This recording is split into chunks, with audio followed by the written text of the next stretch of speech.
Hi ಎಲ್ಲರಿಗೂ ನಮಸ್ಕಾರ. It's me Sridevi.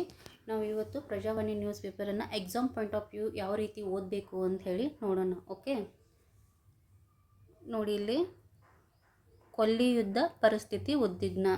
ಈಗ ಏನಾಗ್ತಾ ಇದೆ, ಅಮೇರಿಕ ಏನು ಮಾಡ್ತಾ ಇದೆ, ಇರಾನು ಮತ್ತು ಇಸ್ರೇಲ್ ಶನಿವಾರ ಏನಪ್ಪ ಅಂತಂದ್ರೆ ದೊಡ್ಡ ಮಟ್ಟದಲ್ಲಿ ದಾಳಿನ ಆಗ್ತಾ ಇದೆ ಅಂತ ಹೇಳ್ತಾ ಇದೆ. ಅಂದರೆ ಅಮೇರಿಕ ಮತ್ತು ಇಸ್ರೇಲ್ ಕುಡ್ಕೊಂಡು ಇರಾನ್ ಮೇಲೆ ದಾಳಿ ಮಾಡ್ತಾ ಇದ್ದಾವೆ, ಒಂದು ಯುದ್ಧ ನಡೀತಾ ಇದೆ. ಸೊ ನಾವು ಇಲ್ಲಿ ಎಕ್ಸಾಮ್ ಪಾಯಿಂಟ್ ಆಫ್ ವ್ಯೂ ಏನು ನೋಡ್ಬೇಕಂತಂದರೆ ಇಂಪಾರ್ಟೆಂಟ್ ಪ್ಲೇಸಸ್, ಈಗ ಎಲ್ಲೆಲ್ಲಿ ದಾಳಿ ಆಯಿತು, ಸೊ ಅವನ್ನ ಪ್ಲೇಸಸ್ ನೋಡಬೇಕು, ಮತ್ತು ಯಾವ ಪ್ರದೇಶಗಳು ಹಾನಿಗೊಳಗಾದು ಅಂತ ನೋಡಬೇಕು, ಮತ್ತು ಇಂಪಾರ್ಟೆಂಟ್ ಸ್ಟ್ರೇಟು ಮತ್ತು ಅದರದ್ದು ಸರೌಂಡಿಂಗ್ ಕಂಟ್ರೀಸು, ಇದನ್ನೆಲ್ಲ ಏನಪ್ಪ ಅಂತಂದರೆ ಮ್ಯಾಪಿಂಗ್ ದೃಷ್ಟಿಯಿಂದ ವೆರಿ ವೆರಿ ಇಂಪಾರ್ಟೆಂಟ್ ಆಗುತ್ತೆ. ಇಲ್ಲಿ ನೋಡಿ, ಟೆಹರಾನ್ ಫಾರ್ ಬಿಗ್ನರ್ಸಿಗೆ ಟೆಹರಾನ್ ಎಲ್ಲಿದೆ ಅಂಥೇಳಿ ಗೊತ್ತಿರಲ್ಲ. ಸೊ ಟೆಹರಾನ್ ಏನಪ್ಪ ಅಂತಂದರೆ ಇರಾನಲ್ಲಿ ಬರುತ್ತೆ. ನೋಡಿ ಇಲ್ಲಿ ಇಸ್ಫಾನ್, ಕೋಮ್, ಕರಾಜ್ ಹಾಗೂ ಕೆಮ್ರಾನ್ನಲ್ಲಿ ಕಾಣಿಸಿಕೊಂಡ ದೊಡ್ಡ ಹಗೆ, ಅಂದರೆ ಇರಾನ್ನಲ್ಲಿ ಕಂಡುಬರುವಂತಹ ಒಂದು ಸಿಟೀಸ್ ಅಂತ ಹೇಳಿ ಗೊತ್ತಾಗುತ್ತೆ. ಸೊ ಇವನ್ನೆಲ್ಲ ನೀವು ಏನಂತಂದರೆ ನೋಟ್ ಡೌನ್ ಮಾಡ್ಕೋಬೇಕು ಮತ್ತು ಮ್ಯಾಪ್ ದೃಷ್ಟಿಯಿಂದ ಅಲ್ಲಿ ಹೋಗಿ ನೋಡಬೇಕು. ಸೊ ಇವೇ ಏನಪ್ಪ ಅಂತಂದರೆ ಅಲ್ಲಿ ಮ್ಯಾಪಿಂಗಲ್ಲಿ ಬರುತ್ತೆ, ಪ್ಲೇಸಸ್ ಇನ್ ನ್ಯೂಸ್ ಸೆಕ್ಷನ್ನಲ್ಲಿ. ಓಕೆ, ಇಲ್ಲಿ ನೋಡಿ ಆಪ್ರೇಷನ್ ಎಪಿಕ್ ಫ್ಯೂರಿ. ಇತ್ತೀಚೆಗೆ ಆಪ್ರೇಷನ್ ಎಪಿಕ್ ಫ್ಯೂರಿ ಅಂತ ಹೇಳಿ ನ್ಯೂಸ್ನಲ್ಲಿತ್ತು. ಇದು ಏನು ಅಂಥೇಳಿ ಎದಕ್ಕೆ ಸಂಬಂಧಪಟ್ಟಿದೆ ಅಂತ ಕೇಳ್ತಾರೆ. ಇದು ಏನಂತಂದ್ರೆ ಅಮೇರಿಕ ಏನಂದರೆ ಇರಾನ್ ಮೇಲೆ ದಾಳಿ ನಡೆಸ್ತಲ್ಲ, ಅದಕ್ಕೆ ಸಂಬಂಧಿಸಿದೆ. So very important. ಸೊ ಇಲ್ಲಿ ನೋಡಿ ನಮ್ದು red C very very important. Already ಏನಪ್ಪ ಅಂತಂದರೆ ಕ್ವಶನ್ ಆಗಿದೆ. ಸೊ ಇಲ್ಲಿ ಏನು ನೋಡಬೇಕು ನೀವು ಅಂತಂದರೆ ಈ ಕೆಂಪು ಸಮುದ್ರವನ್ನು ಸುತ್ತುವರೆದಂತಹ ದೇಶಗಳು ಯಾವುವು ಅಂತ ಹೇಳಿ ನೋಡ್ಕೋಬೇಕಾಗುತ್ತೆ. ಅದು ಯಾವುವು ಅಂಥೇಳಿ ನೀವು ಕಮೆಂಟ್ ಸೆಕ್ಷನ್ನಲ್ಲಿ ಮೆನ್ಷನ್ ಮಾಡಿ. ಓಕೆ, ನಿನ್ನೆ ನಾನು ಕ್ಲಾಸ್ ಮಾಡುವಾಗ ಕೆಲವಷ್ಟು ಕ್ವಶನನ್ನು ಕಮೆಂಟ್ ಸೆಕ್ಷನ್ನಲ್ಲಿ ಮೆನ್ಷನ್ ಮಾಡಿ ಅಂತ ಹೇಳಿದೆ. ಕೆಲವಷ್ಟು ಜನ ಅಷ್ಟೇ ಮಾಡಿದ್ದೀರಾ, ಇನ್ನು ಕೆಲವಷ್ಟು ಜನ ನೋಡಿ ಹಾಗೆ ಬಿಟ್ಟಿದ್ದಾರೆ. ಸೊ ನಾನು ಯಾಕೆ ಕ್ವಶನ್ಸ್ ಕೇಳ್ತೀನಿ ನಿಮಗೆ ಅಂತಂದರೆ, ಸೊ ಅದು ನಿಮ್ಮ ಬ್ರೈನ್ ಸ್ಟಾರ್ಮಿಂಗ್ ಆಗುತ್ತೆ. ಓಕೆ, ನೀವು ಅಲ್ಲಿ ಸರ್ಚ್ ಮಾಡ್ತೀರಾ. ಓಕೆ, ನೀವು ಈಗ ಆ್ಯಕ್ಟಿವ್ ಆಗಿ ಏನಪ್ಪ ಅಂತಂದರೆ ಇದರಲ್ಲಿ ಇನ್ವಾಲ್ವ್ಮೆಂಟ್ ಆದರೆ ಅಷ್ಟೇ ನಿಮಗೆ ಹೆಲ್ಪ್ ಆಗುತ್ತೆ ಇದು. ಸೊ ಆ್ಯಕ್ಟಿವ್ ಯಾವಾಗ ಆಗ್ತೀರಾ ನೀವು, ಸೊ ಅಲ್ಲಿ ನಾವೇನು ಕ್ವಶನ್ ಕೇಳ್ತೇವಲ್ಲ ಅದನ್ನ ಒಂದು ಸ್ವಲ್ಪ ಸರ್ಚ್ ಮಾಡಿ, ಅಥವಾ ನಿಮ್ಗೆ ಗೊತ್ತಿದ್ದನ್ನು ಇಮಿಡಿಯೇಟಾಗಿ ನೀವು ಅಲ್ಲಿ ರೆಸ್ಪಾನ್ಸ್ ಮಾಡಿದರೆ ನಿಮ್ಮದು ಬ್ರೈನ್ ಸ್ಟಾರ್ಮಿಂಗ್ ಆಗುತ್ತೆ ಮತ್ತು ಅದು ನಿಮ್ಗೆ ಹೆಲ್ಪ್ ಆಗುತ್ತೆ. ಓಕೆ, ಇವಾಗ ನೀವು ಈ ಕೆಂಪು ಸಮುದ್ರ ವೆರಿ ಇಂಪಾರ್ಟೆಂಟ್. ಇದು ಆಲ್ರೆಡಿ ಏನಪ್ಪ ಅಂತಂದರೆ ಅನೇಕ ಬಾರಿ ಏನಂತಂದರೆ ಕ್ವಶನ್ ಆಗಿದೆ.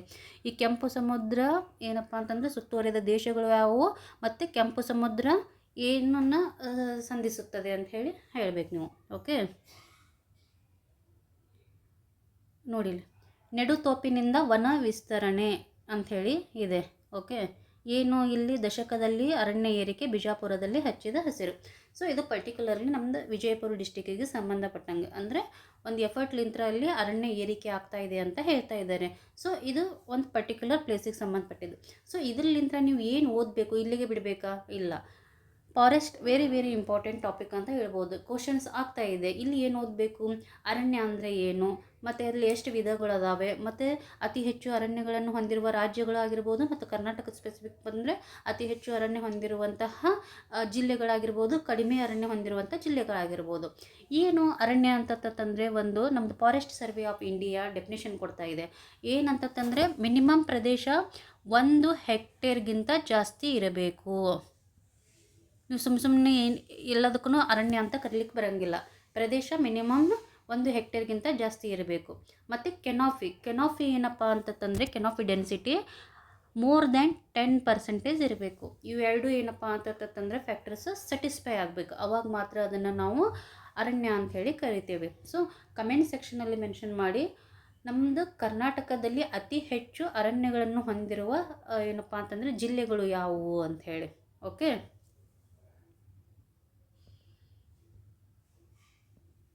ಇದು ಬೇಡ. ಇದು ಏನಪ್ಪ ಅಂತಂದರೆ ಮೊದಲ ದಿನದ ಪರೀಕ್ಷೆ, ಇದು PUC ಎಕ್ಸಾಮ್ ನಡೆದಿದೆ, ಬೇಡ. ಇದನ್ನು ಏನಪ್ಪ ಅಂತಂದರೆ ಆಲ್ರೆಡಿ ಆಗಿದೆ, ಬೇಡ. DMK ಕಾಂಗ್ರೆಸ್ ಇದು ಬೇಡ. ಯಾವಾಗಲೂ ನೋಡಿ ರಾಜಕೀಯ ನ್ಯೂಸನ್ನು ಓದ್ಲಿಕ್ಕೆ ಹೋಗಬಾರ್ದು, ಪೊಲಿಟಿಕಲನ್ನು. ಪಟಾಕಿ ಘಟಕದಲ್ಲಿ ಸ್ಫೋಟ, ಯಾವಾಗಲೂ ಏನಪ್ಪ ಅಂತಂದರೆ ಸ್ಫೋಟ ಆಗ್ತಾ ಇರುತ್ತೆ, ಇದನ್ನು ಏನು ಬೇಡ. ಸಂಪುಟದ ತೀರ್ಮಾನಕ್ಕೆ OPS NPS ಇವಾಗ ಪ್ರಸ್ತುತ ಏನಪ್ಪ ಅಂತಂದರೆ ನ್ಯೂ ಪೆನ್ಷನ್ ಸ್ಕೀಮ್ ಇದೆ, ಓಲ್ಡ್ ಪೆನ್ಷನ್ ಸ್ಕೀಮಿಗೆ ತೊಗೊಂಬರ್ರಿ ಅಂತ ಹೇಳ್ತಾ ಇದ್ದಾರೆ. ಸೊ ನೋಡೋಣ ಅದನ್ನು.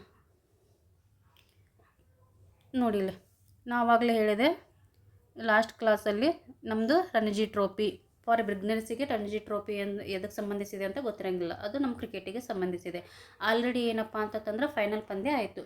ಸೊ ಫೈನಲ್ ಪಂದ್ಯ ಯಾವುದೇ ಒಂದು ಸ್ಪೋರ್ಟ್ ಇರಲಿ, ಅದು ಫೈನಲ್ ಪಂದ್ಯ ಆದಾಗ ನಮ್ಗೆ ಅದು ಇಂಪಾರ್ಟೆಂಟ್ ಆಗುತ್ತೆ. ಅಲ್ಲಿ ಮಟ್ಟ ಅದನ್ನು ನ್ಯೂಸ್ ಓದ್ಲಿಕ್ಕೆ ಹೋಗ್ಬಾರ್ದು ನೀವು. ಇಲ್ಲಿ ನೋಡಿ, ಇದು ಫೈನಲ್ ಪಂದ್ಯ ಆಯಿತು.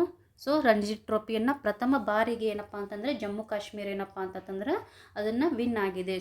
ಚಾರಿತ್ರಿಕ ಸಾಧನೆ 67 ವರ್ಷಗಳ ಇತಿಹಾಸದಲ್ಲಿ ವೆರಿ ಇಂಪಾರ್ಟೆಂಟ್ ಆಗುತ್ತೆ. ಫಸ್ಟ್ ಏನಪ್ಪ ಅಂತಂದ್ರೆ ಅವ್ರು ವಿನ್ ಆಗಿದ್ದಾರೆ. ಎಲ್ಲಿ ನಡೀತು ಅದು ಪಂದ್ಯ, ವೆರಿ ಇಂಪಾರ್ಟೆಂಟ್. ನಮ್ಮದು ಹುಬ್ಬಳ್ಳಿಯಲ್ಲಿ ನಡೆದಿದೆ. ಮತ್ತು ಯಾವ ತಂಡವನ್ನು ತೋರಿಸಿದೆ, ನಮ್ಮ ಕರ್ನಾಟಕ ತಂಡವನ್ನು ಸೋಲಿಸಿ ಏನಪ್ಪ ಅಂತಂದರೆ ಜಮ್ಮು ಕಾಶ್ಮೀರ ಈ ಒಂದು ರಣಜಿ ಟ್ರೋಫಿಯನ್ನು ತನ್ನ ಮುಡಿಗೇರಿಸಿದೆ ಅಂಥೇಳಿ ಇಷ್ಟು ಒಂದು ಮಾಹಿತಿ ಗೊತ್ತಿದ್ರೆ ನಿಮಗೆ ಸಾಕಾಗುತ್ತೆ ಇಲ್ಲಿ. ನೆಕ್ಸ್ಟ್ ಇದೆಲ್ಲ ಲೋಕಲ್ ನ್ಯೂಸು. ಹದಗೆಟ್ಟ ರಸ್ತೆ ಸಂಚಾರಕ್ಕೆ ತೊಂದರೆ, ಇದು ಬೇಡ. ಯಾವುದೋ ಒಂದು ಅಡ್ವರ್ಟೈಸ್ಮೆಂಟ್ ಅಂತ ನೋಡಲಿಕ್ಕೆ ಹೋಗಬೇಡಿ. ಆಮೇಲೆ ಉದ್ಯೋಗ ನೇಮಕಾತಿ ಒತ್ತಾಯ, ಇದು ಎಲ್ಲ ಏನು ಬೇಡ. ಆಮೇಲೆ ಶಾಂತಿಯುತವಾಗಿ ನೋಡಿ ಹೊಳಿ, ಇದು ಎಲ್ಲ ಬೇಡ. ಸಂಸ್ಕಾರ ಅಳವಡಿಸಿಕೊಳ್ಳಲು ಬೇಡ. 6ನೇ ತರಗತಿ, ಇದು ಬೇಡ. ನೀರಿನ ಸಮಸ್ಯೆ ಆಗದಂತೆ ಕ್ರಮ, ಇದು ಎಲ್ಲ ಏನು ಬೇಡ. ಲೋಕಲ್ ನ್ಯೂಸ್ ಇವು ಎಲ್ಲ ಕಳ್ಳತನ ಮಾಡಿದ ಪ್ರಕರಣ ಎಲ್ಲಿ ಆಯಿತು ಏನಾಯಿತು ಅಂತ ನೋಡ್ಕೊತ ಕೂತ್ರೆ ಅಲ್ಲಿ ಒಂದು 2 ಮಿನಿಟ್ಸ್ ನಿಮ್ದು ವೇಸ್ಟ್ ಆಗಿಬಿಡುತ್ತೆ. ಇವಾಗ ನಮ್ಮದೇನು ಯುಗಾದಿಗೆ ಎಲ್ಲರೂ ಶಿಷ್ಯರು ಕೂಗ್ತಾರೆ, ವಿಶೇಷ ಬಸ್ ಮಾಡ್ತೀವಿ ಅಂತ ಹೇಳ್ತಿದ್ದಾರೆ. ಓಕೆ ಆಯಿತು ಅಂಥೇಳಿ. ಸೊ ಅಡ್ವರ್ಟೈಸ್ಮೆಂಟ್ ಬೇಡ. ನೋಡಿದು ವಿದ್ಯಾರ್ಥಿನಿಯ ಮೇಲೆ ಲೈಂಗಿಕ ದೌರ್ಜನ್ಯ ಬೇಡ. ಇಲ್ಲಿ ಏನಾಗ್ತಿದೆ, ನಮ್ಮದು ಜಸ್ಟ್ ಏನಪ್ಪ ಅಂತಂದರೆ ಇಲ್ಲಿ ಒಂದು ನೈತಿಕ ಮೌಲ್ಯಗಳ ಒಂದು ಕುಸಿತ ಆಗ್ತಾ ಇದೆ ಅಂಥೇಳಿ ಈ ಒಂದು ಇದರಲ್ಲಿಂದ ನಾವು ನೋಡ್ಬೋದು. ಅಂದರೆ ಶಿಕ್ಷಕರೇ ಒಂದು ಏನಪ್ಪ ಅಂತಂದರೆ ಸ್ಟೂಡೆಂಟ್ಸ್ ಮೇಲೆ ಲೈಂಗಿಕ ದೌರ್ಜನ್ಯ ಮಾಡಿದರೆ ನಮ್ಮ ನೈತಿಕ ಮಟ್ಟ ಎಲ್ಲಿ ಹೋಯಿತು ಅಂಥೇಳಿ ನಾವು ಸ್ವಲ್ಪ ಅದನ್ನು ವಿಚಾರ ಮಾಡಬೇಕಾಗತ್ತೆ. ಸೊ DCM ಇದು ಬೇಡ. ಆಯಿತು. ಸಕ್ರಿಯ ರಾಜಕಾರಣದತ್ತ ಅನಂತಕುಮಾರ್ ಆಯಿತು ಬನ್ನಿ ಅಂಥೇಳಿ ವಿಶ್ ಮಾಡಿ ಸುಮ್ಮನೆ ಇದ್ಬಿಡೋದು. ಇದು ಎಲ್ಲ ಕೊಡವ ಸಾಧಕರಿಗೆ ಅಕಾಡೆಮಿ ಗೌರವ. ಏನು ಲೋಕಲ್ ಅವಾರ್ಡ್ಸ್ ಯಾವಾಗಲೂ ಬರೋಂಗಿಲ್ಲ, ಇದು ಒಂದು ನೆನಪಿಟ್ಕೊಳ್ಳಿ. ನೀವು ಓದಲಿಕ್ಕೆ ಹೋಗಬೇಡಿ. ಓಕೆ. ಇದು ಏನಪ್ಪ ಅಂತಂದರೆ ಸಾರ್ವಜನಿಕ ESP, ಇದನ್ನೂ ಏನು ಬೇಡ. ಇದು ಪೊಲಿಟಿಕಲ್ ನ್ಯೂಸ್, JDS ಬೇಡ. ಇದು ಒನ್ಸ್ ಅಗೇನ್ ಆಶಾ ಕಾರ್ಯಕರ್ತರು ಸ್ಟ್ರೈಕ್ ಮಾಡ್ತಾ ಇದ್ದಾರೆ, ಬೇಡ. ದ್ವಿತೀಯ ಪರೀಕ್ಷೆಯ ಬಗ್ಗೆ ಹೇಳಿದೆ, ಇದು ಬೇಡ. PUC ಇದು. ವೈಜ್ಞಾನಿಕ ಮನೋಭಾವ ಹೆಚ್ಚಿಸಿಕೊಳ್ಳಿ. ಒಂದೇನು ನಮಗೆ ಕಮೆಂಟ್ ಸೆಕ್ಷನಲ್ಲಿ ಮೆನ್ಷನ್ ಮಾಡಿ, ಈ ವೈಜ್ಞಾನಿಕ ಮನೋಭಾವವನ್ನು ಹೆಚ್ಚಿಸಿಕೊಳ್ಳುವುದು ನಮ್ಮದು ಫಂಡಮೆಂಟಲ್ ರೈಟ್ಸಲ್ಲಿ ಬರುತ್ತಾ, ಫಂಡಮೆಂಟಲ್ ಡ್ಯೂಟೀಸಲ್ಲಿ ಬರುತ್ತಾ, ಅಥವಾ ನಮ್ಮದು DPSPಯಲ್ಲಿ ಬರುತ್ತಾ ಅಂಥೇಳಿ ನೀವು ಕಮೆಂಟ್ ಸೆಕ್ಷನಲ್ಲಿ ಮೆನ್ಷನ್ ಮಾಡಬೇಕು. ವೈಜ್ಞಾನಿಕ ಮನೋಭಾವವನ್ನು ಹೆಚ್ಚಿಸಿಕೊಳ್ಳುವುದು. ಓಕೆ.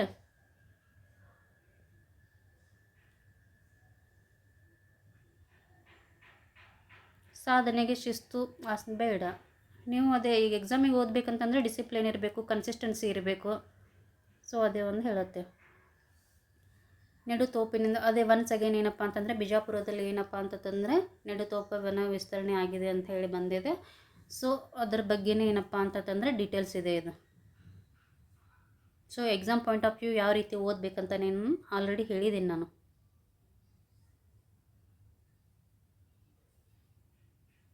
ಇಲ್ಲಿ ನೋಡಿ, ಕರ್ನಾಟಕ ಭಾರತ ಕಥಾಮಂಜರಿ. ಓಕೆ, ಅವರು ಏನಪ್ಪ ಅಂತಂದರೆ ಮುದ್ರಣ ಮಾಡ್ತಿದ್ದೇವೆ ಅಂತ ಹೇಳ್ತಿದ್ದಾರೆ. ಬಟ್ ನಮ್ಗೆ ಇಲ್ಲಿ exam point of view Karnataka Bharata Kathamanjari ಅದಕ್ಕೆ ಸಂಬಂಧಪಟ್ಟಿದೆ ಮತ್ತು ಅದು ಯಾರು ಬರೆದಿದ್ದಾರೆ, ಕುಮಾರ ವ್ಯಾಸಕವಿ ಬರೆದಿದ್ದಾರೆ ಅಂತೇಳಿ ಇಷ್ಟು ಗೊತ್ತಿದ್ರೆ ಸಾಕು ನಮಗಿಲ್ಲ. ಒನ್ಸ್ ಅಗೇನ್ DCM ಇವರೇನು DKC ಅವರು CM ಆಗೋ ಬಗ್ಗೆ ಸ್ಟೇಟ್ಮೆಂಟ್ ಇದೆ, ಬೇಡ. ಗೃಹಲಕ್ಷ್ಮಿ ಬೇಡ. ಮಕ್ಕಳಿಗೆ ಕಳ್ಳಿ ಅಂದು ಇದು ಮಾಡಿದರು, ದುರ್ಬಲರ ದನಿ, ಇವೆಲ್ಲ ಏನಪ್ಪ ಅಂತಂದರೆ ಬೇಡ. ಇಲ್ಲಿ ನೋಡಿ ಇಂಪಾರ್ಟೆಂಟು, ಗಿರಿವಾಸಿಗಳು, ಆಸ್ಟ್ರೇಲಿಯಾ ಕಾಡಿಗೆ ಗಿರಿವಾಸಿಗಳು, ಬುಡಕಟ್ಟು ಜನಾಂಗ, ವೆರಿ ವೆರಿ ಇಂಪಾರ್ಟೆಂಟ್. ಅದರೊಳಗೂ ನಮ್ಮದು PVTC particularly vulnerable tribal groups ಅಂತ ಬರುತ್ತಲ್ಲ, ಇದೊಂದು ಹೈ ಈಲ್ಡಿಂಗ್ ಟಾಪಿಕ್ ಅಂತಲೇ ಹೇಳ್ಬೋದು. ಓಕೆ, ಇಲ್ಲಿ ಏನು ಕೊಟ್ಟಿದೆ, ಸೋಲಿಗ ಬುಡಕಟ್ಟುಗಳ ಬಗ್ಗೆ ಮಾತಾಡಿದ್ದಾರೆ. ಎಷ್ಟೋ ಜನಕ್ಕೆ ಸೋಲಿಗ ಬುಡಕಟ್ಟು ಜನಾಂಗ ಎಲ್ಲಿ ಕಂಡು ಬರುತ್ತೆ ಅಂತ ಗೊತ್ತಿರೋಂಗಿಲ್ಲ. ಬಿಳಿಗಿರಿ ರಂಗಯ್ಯನ ಬೆಟ್ಟ. ಓಕೆ, ಬಿಳಿಗಿರಿ ಎಲ್ಲಿದು, ಯಾವ district, Chamarajanagar district. So very important. ಎಲ್ಲಿಗೆ ಹೋಗ್ತಿದ್ದಾರೆ ಅವರು, ಆಸ್ಟ್ರೇಲಿಯಾಕ್ಕೆ ಹೋಗ್ತಿದ್ದಾರೆ. ಎದಕ್ಕಪ್ಪ ಅಂತಂದರೆ ಆ ಒಂದು ಪಾರಂಪರಿಕ ಜ್ಞಾನವನ್ನು ಹಂಚಿಕೊಳ್ಳಲು ಏನಪ್ಪ ಅಂತಂದರೆ ಅವರು ಆಸ್ಟ್ರೇಲಿಯಾ ಪ್ರವಾಸಕ್ಕೆ ಹೋಗ್ತಾ ಇದ್ದಾರೆ. ಸೊ ಇಲ್ಲಿ ಏನಪ್ಪ ಅಂತಂದರೆ ನಮಗೆ PVTG particularly vulnerable tribal group very very important ಆಗುತ್ತೆ. ಓಕೆ, ಎಷ್ಟಿದ್ದಾವೆ ಇಂಡಿಯಾದಲ್ಲಿ, 75 PVTCs ಇದ್ದಾವೆ. ಸೊ ಏನು ಕ್ವಶನ್ ಆಗುತ್ತೆ, ಫಸ್ಟ್ PVTC ಅಂದರೆ ಎಲ್ಲರನ್ನೂ ನಾವು ಪರ್ಟಿಕ್ಯುಲರ್ಲಿ ವಲ್ನರೇಬಲ್ ಟ್ರೈಬಲ್ ಗ್ರೂಪ್ ಅಂತ ಕರೆಯೋಕೆ ಆಗುತ್ತಾ, ಇಲ್ಲ. ಅದಕ್ಕೆ ಕೆಲವಷ್ಟು ಕಂಡೀಷನ್ಸ್ ಇದ್ದಾವೆ. ಏನು ಕಂಡೀಷನ್ನು? ಒಂದು ಪ್ರೀ ಅಗ್ರಿಕಲ್ಚರಲ್ ಕಂಡೀಷನ್ ಇರಬೇಕು. ಓಕೆ, ಮತ್ತು ಅವ್ರದ್ದು ಎಕನಾಮಿ ಫುಲ್ ಲೋ ಆಗಿರಬೇಕು. ಲೋ ಏನಪ್ಪ ಅಂತಂದರೆ ಲಿಟ್ರೇಸಿ, ಕ್ಷೀಣಿಸುತ್ತಿರುವಂತಹ ಒಂದು ಪಾಪ್ಯುಲೇಷನ್ನು, ಇವು ಏನಪ್ಪ ಅಂತಂದರೆ 4 ಕ್ರೈಟೇರಿಯಾ. ಮತ್ತು ಎಷ್ಟು PVTs ಇದಾವೆ ಅಂತೇಳಿ ಗೊತ್ತಿರಬೇಕು. ಓಕೆ, 75. ಓಕೆ, ಮತ್ತು ಇನ್ನೂ ಒಂದು ಕ್ವಶನ್ ಆಗುತ್ತೆ. ಓಕೆ, ಈ 75 ಅಂದರೆ ಭಾರತದಾದ್ಯಂತ ಎಲ್ಲ PVTs ಹರಡಿದೆನಾ? ಇಲ್ಲ, ಕೇವಲ 18 ರಾಜ್ಯಗಳು ಮತ್ತು 1 ಯೂನಿಯನ್ ಟೆರಿಟರಿ ಮಾತ್ರ ಏನಪ್ಪ ಅಂತಂದ್ರೆ ಕಂಡು ಬರ್ತಾರೆ. ಸೊ ಅತಿ ಹೆಚ್ಚು ಟ್ರೈಬಲ್ PVTs ಕಂಡು ಬರೋದು ಯಾವ ಒಂದು ರಾಜ್ಯದಲ್ಲಿ ಅಂತಂದರೆ Odisha. Okay, next Andhra Pradesh. So ನಮ್ಗೆ ಹೇಳಿ, ಈ PVTs ಬಗ್ಗೆ ಸ್ಟಡಿ ಮಾಡಲಿಕ್ಕೆ ಒಂದು ಸಮಿತಿಯನ್ನು ಏನಪ್ಪ ಅಂದರೆ ರಚನೆ ಮಾಡಲಾಗಿತ್ತು. ಅದರದ್ದು ಒಂದು ಹೆಡ್ ಯಾರು ಅಂತ ಹೇಳಿ ನೀವು ಕಮೆಂಟ್ ಸೆಕ್ಷನಲ್ಲಿ ಮೆನ್ಷನ್ ಮಾಡಬೇಕು. Very very important. ಸೊ ಇದು ನಿಮಗೆ ಬ್ರೈನ್ ಸ್ಟಾರ್ಮಿಂಗ್ ಆಗುತ್ತೆ ಮತ್ತು ನಮಗೂ ಏನಪ್ಪ ಅಂತಂದರೆ ಖುಷಿ ಅನಿಸುತ್ತೆ ನೀವು ಕಮೆಂಟ್ಸ್ ಸೆಕ್ಷನಲ್ಲಿ ಮೆನ್ಷನ್ ಮಾಡಿದಾಗ. ಓಕೆ, ಸೊ ನೆಕ್ಸ್ಟ್ ಏನಪ್ಪ ಅಂತಂದರೆ ಇನ್ನೊಂದು ನಿಮಗೆ ಏನಪ್ಪ ಅಂತಂದರೆ ಟಾಸ್ಕ್ ಕೊಡ್ತೀನಿ. ಏನಂತಂದರೆ ನಮ್ಮ ಕರ್ನಾಟಕದಲ್ಲಿ PVTs ಕಂಡು ಬರ್ತಾರಾ, ಮತ್ತು ಕಂಡು ಬಂದರೆ ಅವ್ರು ಯಾರು ಅಂತ ಹೇಳಿ, ಯಾವ PVTs ಕಂಡು ಬರ್ತಾವೆ ಅಂತ ಹೇಳಿ ನೀವು ಕಮೆಂಟ್ ಸೆಕ್ಷನ್ನಲ್ಲಿ ಮೆನ್ಷನ್ ಮಾಡಬೇಕು. ಓಕೆ, PVTs ಬರ್ಕೋರಿ, ವೆರಿ ವೆರಿ ಇಂಪಾರ್ಟೆಂಟ್ ಅದು.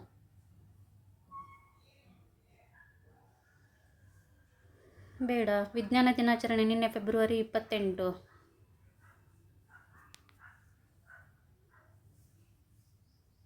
ನೋಡಿ, ನಾ ಆವಾಗಲೇ ಹೇಳಿದೆ, ಯಾವುದಾದ್ರೂ ಈ ರೀತಿ ದಾಳಿಗಳು ಆದಾಗ, ಇಂಟರ್ನ್ಯಾಷನಲ್ ಈ ರೀತಿ ವಾರ್ ನಡೀತಿದ್ದಾಗ ಏನಪ್ಪ ಅಂತಂದರೆ ಯಾವ ಒಂದು ಪ್ರದೇಶಗಳು ದಾಳಿಗೆ ಒಳಗಾಗಿರ್ತಾವೋ ಅದನ್ನು ಸೂಕ್ಷ್ಮವಾಗಿ ಅಬ್ಸರ್ವೇಷನ್ ಮಾಡಬೇಕು. ಅವೇ places news match the following ಒಳಗೆ ಬಂದುಬಿಡ್ತವೆ.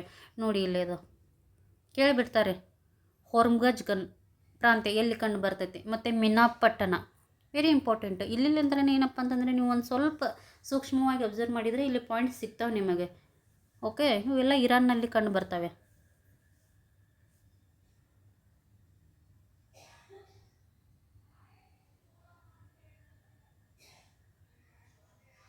ಸೊ ನೆಕ್ಸ್ಟ್ ನೋಡಿ, ಇಲ್ಲಿ ಅಲಿಪುರದಲ್ಲಿ ಆತಂಕ. ಓಕೆ, ಇದು ಯಾಕಪ್ಪ ಅಂತಂದರೆ ಎಷ್ಟೋ ಜನಕ್ಕೆ ಅಲಿಪುರ ಎಲ್ಲಿ ಅಂಥೇಳಿ ಗೊತ್ತಿರಲ್ಲ. ಸೊ ಇದು ನಮ್ಮ ಚಿಕ್ಕಬಳ್ಳಾಪುರದಲ್ಲೇ ಕಂಡು ಬರುತ್ತೆ. ಇದು ಯಾಕೆ ಹೇಳ್ತಾ ಇದ್ದೀನಿ ಅಂತಂದರೆ ಚಿಕ್ಕಬಳ್ಳಾಪುರದ್ದು. ಸೊ ಇರಾನಿಗೂ ಮತ್ತು ಅಲಿಪುರಿಗೂ ಏನಪ್ಪ ಅಂತಂದರೆ ಒಂದು ಸಂಬಂಧ ಇದೆ. ಈ ಕಮೇನಿ ಅವರು ಇಲ್ಲಿ ಭೇಟಿ ಕೊಟ್ಟಿರ್ತಾರಂತ. ಸೊ ಅದಕ್ಕೇನಪ್ಪ ಅಂತಂದ್ರೆ Alipur ನ್ಯೂಸ್ನಲ್ಲಿದೆ. So match the following ಒಳಗೆ ಅಲಿಪುರ್ ಕೊಟ್ಬಿಟ್ಟು ಕರ್ನಾಟಕ ಅಂತೇಳಿ ಕೊಟ್ಬಿಟ್ರೆ ಕಷ್ಟ ಆಗುತ್ತೆ, ಕೆಲವಷ್ಟು ಜನಕ್ಕೆ ಗೊತ್ತಾಗಲ್ಲ.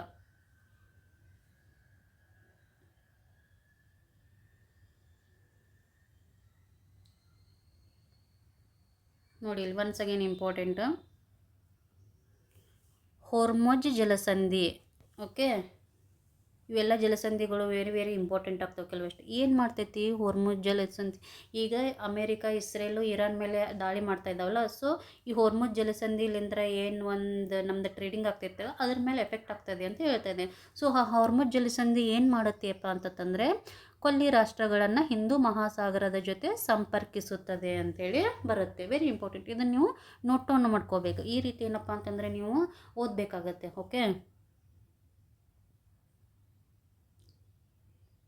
ಒನ್ಸ್ ಅಗೇನ್ ಬೇಡ. ಪೊಲಿಟಿಕಲ್ ನ್ಯೂಸು ಹಿಂದುಳಿದು ಬೇಡ. ಒಪ್ಪಂದ ರೈತರನ್ನು ನಾಶ ಮಾಡಲಿದೆ ಬೇಡ. ಒಂದು ಪೊಲಿಟಿಕಲ್ ಪಾರ್ಟಿ ವ್ಯೂವನ್ನು ಯಾವತ್ತೂ ನಾವು ನೋಡಬಾರ್ದು. ಇದು ನೋಡಿ HYT ವೆರಿ ಇಂಪಾರ್ಟೆಂಟ್ ಟಾಪಿಕ್. ಕುನು ರಾಷ್ಟ್ರೀಯ ಉದ್ಯಾನವನಕ್ಕೆ ಬಂದ 9 ಚೀತಾ. ಎಲ್ಲಿ ಬಂತು ಕುನು ಉದ್ಯಾನ? ಮಧ್ಯಪ್ರದೇಶದಲ್ಲಿ ಬಂತು. ಎಲ್ಲಿಂದ ತೊಗೊಂಡು ಬಂದರು? ದಕ್ಷಿಣ ಆಫ್ರಿಕಾಲಿಂದ. ಏನು ಮಾಡಿದ್ರಪ್ಪ ಅಂತಂದರೆ ನಮ್ಮದು ಚಿರತೆಗಳ ಒಂದು ಸಂಖ್ಯೆ, ಚೀತಾಗಳ ಸಂಖ್ಯೆ ಏನಪ್ಪ ಅಂತಂದ್ರೆ ಕಡಿಮೆ ಆಗ್ತಾಯಿದೆ ಅಂಥೇಳಿ ಅವುಗಳ ಸಂತತಿಯನ್ನು ವೃದ್ಧಿಸಲು ಏನು ಮಾಡ್ತಾ ಇದ್ದಾರೆ, ತೊಗೊಂಡು ಬರ್ತಾ ಇದ್ದಾರೆ. ಸೊ ಇದು ಪ್ರಥಮ ಬಾರಿಗೆ ತೊಗೊಂಡು ಬಂದ್ರೆ ಇಲ್ಲ, ಇದು 3ನೇ ಸತ ಅವ್ರು ತೊಗೊಂಡ್ಬರೋದು, 3ನೇ ಬ್ಯಾಚಿಂದ ಏನಪ್ಪ ಅಂತಂದ್ರೆ ಬರ್ತಾಯಿದೆ. ಸೊ ವೆರಿ ವೆರಿ ಒಂದು ಕೆಲವಷ್ಟು ವಿಷಯದಲ್ಲಿ ವೆರಿ ವೆರಿ ಒಂದು ಫ್ಯಾಕ್ಟ್ಸ್ ಕೂಡ ಇಂಪಾರ್ಟೆಂಟ್ ಆಗುತ್ತೆ. ಸೊ ಕ್ವಶನ್ ಈಗ ಯಾವ ರೀತಿ ಅಂತಂದರೆ ಸ್ಟೇಟ್ಮೆಂಟ್ ಬೇಸ್ಡ್ ಕ್ವಶನ್ ಬರ್ತಾಯಿದೆ. ಸೊ ಅಲ್ಲಿ ಕೇಳ್ಬೋದು ಇದು ಪ್ರಥಮ ಬಾರಿಗೆ ತೊಗೊಂಡು ಬಂದರು ಅಥವಾ 2ನೇ ಬಾರಿಗೆ. ಈಗ ಪ್ರೆಸೆಂಟ್ಲಿ ಏನಪ್ಪ ಅಂತಂದ್ರೆ 3ನೇ ಬಾರಿಗೆ ತೊಗೊಂಡು ಬಂದಿದ್ದಾರೆ. ಸೊ ಎಲ್ಲಿಂದ? ದಕ್ಷಿಣ ಆಫ್ರಿಕಾಲಿಂದ. ಯಾವ ಒಂದು ಉದ್ಯಾನವನ? ಮಧ್ಯಪ್ರದೇಶದ ಕುನು ರಾಷ್ಟ್ರೀಯ ಉದ್ಯಾನವನ. ಸೊ ನೀವು ನನಗೆ ಕಮೆಂಟ್ ಸೆಕ್ಷನಲ್ಲಿ ಮೆನ್ಷನ್ ಮಾಡಬೇಕು ಕರ್ನಾಟಕದಲ್ಲಿ ಕಂಡು ಬರುವಂತಹ ರಾಷ್ಟ್ರೀಯ ಉದ್ಯಾನಗಳು ಯಾವುವು ಮತ್ತು ಎಷ್ಟು ಕಂಡು ಬರ್ತಾವಂತ ಹೇಳಬೇಕು. ಸೊ ಇದರಲ್ಲಿಂದ ನಮ್ಮದು ಬ್ರೈನ್ ಸ್ಟಾರ್ಮಿಂಗ್ ಆಗುತ್ತೆ ಮತ್ತು ಅದು ನಿಮ್ಮ ಏನಪ್ಪ ಅಂತಂದ್ರೆ ಅದು ನಾವು ಒಂದು ಸ್ವಲ್ಪ ಈ ರೀತಿ ಆ್ಯಕ್ಟಿವ್ ಆದಾಗ ನಮಗದು ಏನಂತಂದರೆ ನೆನಪಲ್ಲಿ ಉಳಿಯುತ್ತೆ ಅದು. ಸೊ ಆ ದೃಷ್ಟಿಯಿಂದ ನಾನು ನಿಮಗೆ ಹೇಳ್ತಾ ಇದ್ದೇನೆ. ಓಕೆ,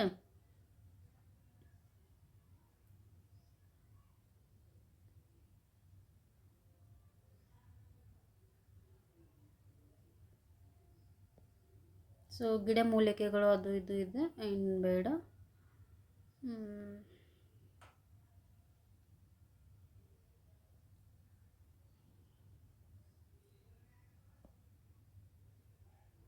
ಸೊ ಇಲ್ಲಿ ನೋಡಿ, ಒಂದು ಜುಮ್ಮನಕಾಯಿ ಅಂಥೇಳಿ ಒಂದು ಏನು ಪ್ರಭೇದದ ಬಗ್ಗೆ ಹೇಳಿದ್ದಾರೆ. ಇದು ಯಾಕೆ ಇಂಪಾರ್ಟೆಂಟ್ ಆಗುತ್ತೆ, ಯಾವ ದೃಷ್ಟಿಲಿಂದ ನಾವು ಓದಬೇಕು ಅಂತಂದರೆ, ವೆಸ್ಟರ್ನ್ ಘಾಟ್ಸ್ ಬಂದುಬಿಟ್ಟು ನಮಗೆ ಇಂಪಾರ್ಟೆಂಟ್. ಸೊ ಅಲ್ಲಿ ಬರುವಂತಹ ಪ್ರಭೇದಗಳು ಕೂಡ ನಮಗೇನಾಗುತ್ತೆ, ಇಂಪಾರ್ಟೆಂಟ್ ಆಗುತ್ತೆ. ಏನಿದು ಜುಮ್ಮನಕಾಯಿ ಮರ. ಸೊ ನಿಮಗೆ ಅಲ್ಲಿ ಎಕ್ಸಾಮಲ್ಲಿ ಜುಮ್ಮನಕಾಯಿ ಅಂತ ಕೊಡ್ಲಾರೆ, ಇದೇನಿದು ಜಾಂಥೋಕ್ಸೈಲಮ್ ರೆಸ್ಟಾ ಅಂಥೇಳಿ ಇದೆ. ಸೊ ಈ ರೀತಿ ವರ್ಡ್ಸ್ ಕೊಟ್ಟಾಗ ನಿಮಗೆ ಕನ್ಫ್ಯೂಷನ್ ಆಗುವಂಥ ಸಾಧ್ಯತೆ ಇರುತ್ತೆ. ಸೊ ಅಲ್ಲಿ ಪಶ್ಚಿಮ ಘಟ್ಟದಲ್ಲಿ ಕಂಡು ಬರುವಂತಹ ಪ್ರಭೇದಗಳ ಬಗ್ಗೆ ನಿಮ್ಗೆ ಏನಪ್ಪ ಅಂತಂದ್ರೆ ಅವೇರ್ನೆಸ್ ಇರಬೇಕು. ಸೊ ಇದು ನಮ್ಮದು ಪಶ್ಚಿಮ ಘಟ್ಟಗಳ ವೈಶಿಷ್ಟ್ಯ, ಇದು ಜುಮ್ಮನಕಾಯಿ ಅನ್ನೋದು. ಸೊ ಪೂರ್ಣ ಸಸ್ಯ ಉತ್ತರ ಕನ್ನಡ ಜಿಲ್ಲೆಯ ಕಾರವಾರ, ಅಂಕೋಲಾ, ಕುಮಟಾ, ಸಿರಿಸಿ, ಸಿದ್ದಾಪುರ, ಗೋವಾ ಭಾಗಗಳಲ್ಲಿ ಹೆಚ್ಚಾಗಿ ಕಂಡುಬರುತ್ತದೆ. ಇದನ್ನು ಗಾವಂಟಿ ಮರ ಅಂತೇಳಿ ಕರೀತಾರೆ. ಕೊಂಕಣಿಯಲ್ಲಿ ತೆಪ್ಪಲ, ತುಳುನಾಡಿನಲ್ಲಿ ಕಾವಂಟಿಕಾಯಿ ಎಂದು ಕರೆಯುತ್ತಾರೆ. ಸೊ ಇದರಿಂದ ನಮಗೇನು ಅಂದರೆ ವೆಸ್ಟರ್ನ್ ಘಾಟ್ಸ್ ಇಂಪಾರ್ಟೆಂಟು ಮತ್ತು ಅಲ್ಲಿ ಕಂಡುಬರುವಂತಹ ಸ್ಪೀಸೀಸ್ ಏನಪ್ಪ ಅಂತಂದ್ರೆ ಪ್ರಾಣಿಗಳದ್ದು ಇರ್ಬೋದು ಮತ್ತು ಸಸ್ಯಗಳದ್ದು ಕೂಡ ಇರ್ಬೋದು. ಓಕೆ,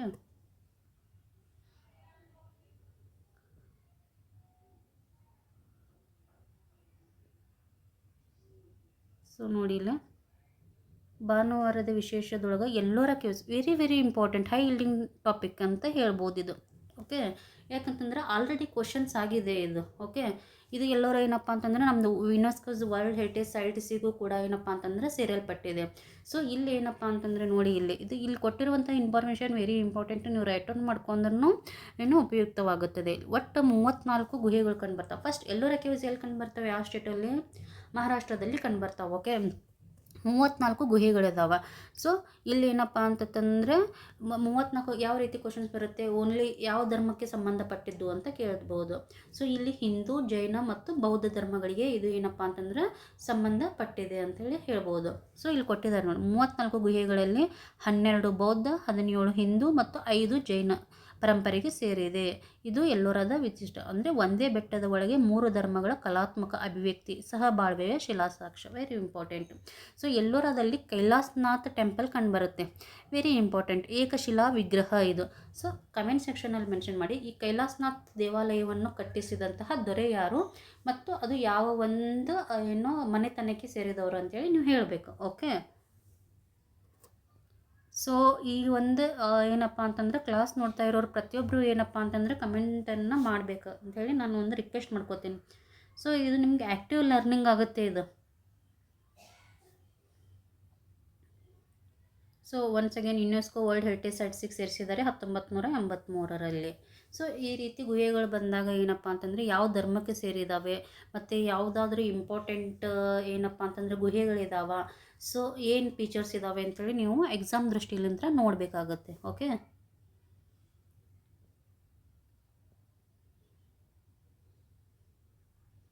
ಒನ್ಸ್ ಅಗೇನ್ ಇದು ಏನಪ್ಪ ಅಂತಂದ್ರೆ ರನ್ನಿಂಗ್ ಇರುವ ಸ್ಪೋರ್ಟ್ಸ್ ಅದಾವೆ. ಸೊ ಇದು ಏನು ಬೇಡ. ಸ್ಪೋರ್ಟ್ಸಲ್ಲಿ ನಮ್ಗೆ ಇವಾಗ ಇಂಪಾರ್ಟೆಂಟ್ ಆಗಿದ್ದನ್ನು ಹೇಳಿದ್ದೇನೆ. ರಣಜಿ ಟ್ರೋಫಿ ಫೈನಲ್ ಆಯಿತು. ಪ್ರಥಮ ಬಾರಿಗೆ ಏನಪ್ಪ ಅಂತಂದರೆ ನಮ್ಮದು ಜಮ್ಮು ಕಾಶ್ಮೀರ ಏನಪ್ಪ ಅಂದ್ರೆ ಆ ಒಂದು ಟ್ರೋಫಿಯನ್ನು ತನ್ನ ಮುಡಿಗೆ ಇರಿಸಿಕೊಂಡಿದೆ ಅಂತ ಗೊತ್ತಿರಬೇಕು. ಸೊ ಈ ರೀತಿ ಏನಪ್ಪ ಅಂತಂತಂದ್ರೆ ನೀವು ನ್ಯೂಸ್ ಪೇಪರನ್ನು ಅನಲೈಸ್ ಮಾಡಿ ಓದಬೇಕಾಗತ್ತೆ. ಕೇವಲ ಕರೆಂಟ್ ಅಫೇರ್ಸ್ ದೃಷ್ಟಿಯಿಂದ ಅಲ್ಲ, ಅಲ್ಲಿ ಬರುವಂತಹ ಸ್ಟ್ಯಾಟಿಕ್ ಪಾಯಿಂಟ್ಸ್ ಏನದಾವ, ಸ್ಟ್ಯಾಟಿಕ್ ಪೋರ್ಷನ್ ಏನೇನು ಬರುತ್ತೆ ಅಂತೇಳಿ ನೋಡಬೇಕು. ಈಗ ಎಲ್ಲರ ಕೇವ್ಸ್ ಬಗ್ಗೆ ಗೊತ್ತು, ಆ ಎಲ್ಲರ ಕೇವ್ಸನ್ನು ನೀವು ಹೋಗಿ ಓದಿದರೆ ಸೊ ಹೆಲ್ಪ್ ಆಗುತ್ತೆ. ನಾನು ಅದೇ ಹೇಳ್ತಾ ಇದ್ದೇನಲ್ಲ, ರಿವರ್ಸ್ ಇಂಜಿನಿಯರಿಂಗ್ ಪ್ರೊಸೆಸ್ ಅಂತಲೂ ಕೂಡ ಹೇಳ್ಬೋದು. ಇವಾಗ ಓದಿ ಏನಪ್ಪ ಅಂತಂದರೆ ಡ್ರೈ ಫೀಲ್ ಆಗುತ್ತೆ 1 2 3 ಅವರ್ಸ್ ಆಗೋಣ. ಸೊ ಅವಾಗ ನೀವು ಈ ನ್ಯೂಸ್ ಪೇಪರಲ್ಲಿ ಏನಪ್ಪ ಅಂತಂದ್ರೆ ತೊಗೊತಿರ್ತಿರಲ್ಲ ಸ್ಟ್ಯಾಟಿಕ್ ಪಾಯಿಂಟ್ಸ್, ಅಲ್ಲಿ ಹೋಗಿ ವರ್ಕ್ ಆನ್ ಮಾಡಿದರೆ ಅದು ನಿಮಗೆ ತುಂಬಾ ಹೆಲ್ಪ್ ಆಗುತ್ತೆ. Okay, thank you one and all.